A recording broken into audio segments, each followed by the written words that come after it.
Olá pessoal, sejam bem-vindos ao nosso canal Fórmula de Soluções. Hoje nós vamos continuar o módulo de aulas experimentais e na aula 7 vamos estudar e fazer experimentos sobre densidade. E se você gostou desse tema, já deixe seu like, inscreva-se no canal e ative o sininho das notificações para não perder nenhuma novidade. Nós já temos no canal uma aula específica sobre densidade. Ela fica lá na playlist de soluções. Vocês podem pegar para fazer um estudo mais aprofundado. Um rápido resumo. A definição é a relação entre a massa e o volume de um material. Aqui é uma dada temperatura e pressão, né? Se a gente alterar a temperatura, a densidade também muda. E se a gente for parar para pensar um pouco melhor sobre o que seria a densidade, a massa e o volume de um material, eu aqui trouxe uma figura, né? Aqui são moléculas de água, a gente está mostrando aqui algumas ligações de hidrogênio, que seriam essas ligações intermoleculares, né? Quando nós falamos a massa de uma substância, é como se nós estivéssemos somando todas as massas de todas as moléculas de água. E o volume de uma substância seria o quê? Não somente o volume ocupado pelos átomos, mas também somando com essa distância que tem entre as moléculas, das ligações intermoleculares. Se vocês quiserem fazer uma rápida revisão, né, sobre as ligações intermoleculares, vai lá na nossa playlist, né? Que nós temos várias aulas sobre isso. As unidades de densidade geralmente são grama por mililitro ou quilo por litro. Depende qual é a unidade de massa que você utilizou e qual a unidade de volume. E como exemplo, a densidade da água ela é 1 grama por mililitro se você estiver a 25 graus Celsius e 1 atm de pressão. Quero chamar a atenção que se nós tivermos um sistema com 2 ou mais componentes, nós podemos ter uma mistura heterogênea. Se você tiver, por exemplo, uma substância que é polar como a água e apolar como o azeite. Aliás, nós já conversamos sobre isso na nossa última aula aqui, né, desse módulo, a aula 6, sobre solubilidade. Aqui no caso, a água, por ser mais densa, ela fica nessa parte mais embaixo, né, e o azeite, por ser menos denso, ele fica na parte de cima. Se você misturar álcool comum com água, você não vai ter duas fases, porque são duas substâncias polares, e aí você vai ter uma única fase, tá bom? Então, aqui nós temos água, por exemplo, com uma esponja, né?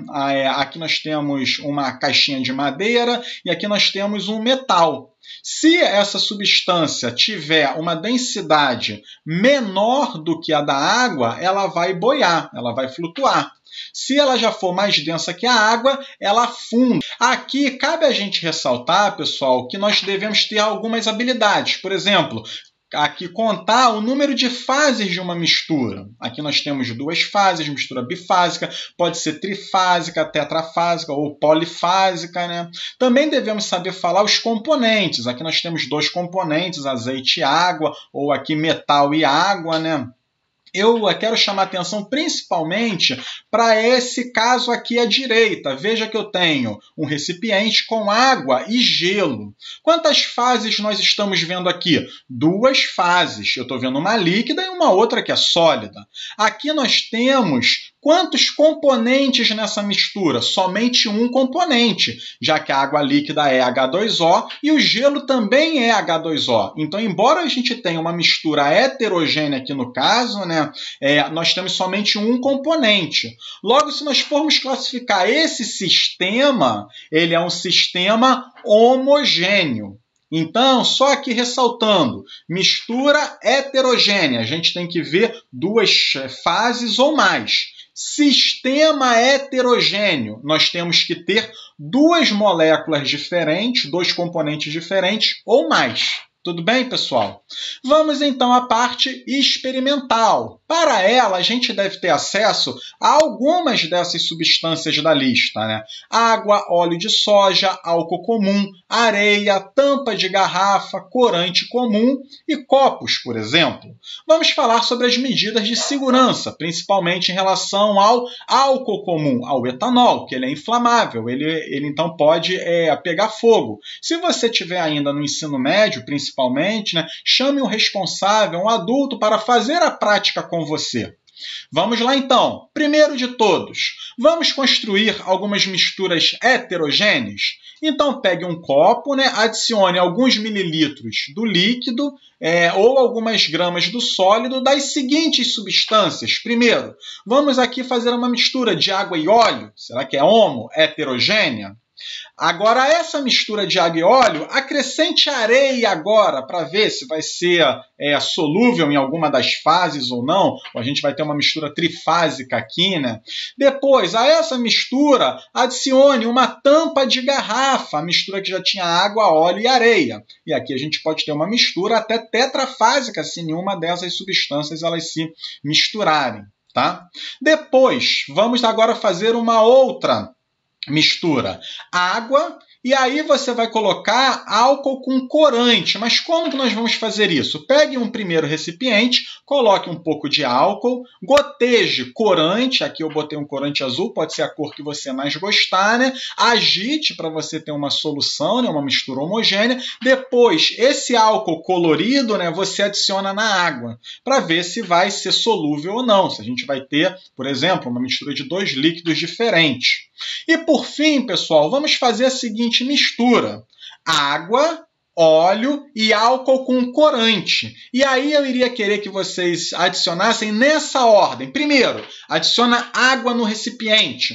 Depois, coloque óleo, faça uma camada de óleo. E por último, faça uma camada de álcool com corante. Tudo bem? E aqui vocês devem relatar se a mistura ela é homogênea ou ela é heterogênea, quantas fases vocês obtiveram. Faça um desenho também, fica muito bonito se você puder botar um desenho ilustrativo do que você está visualizando.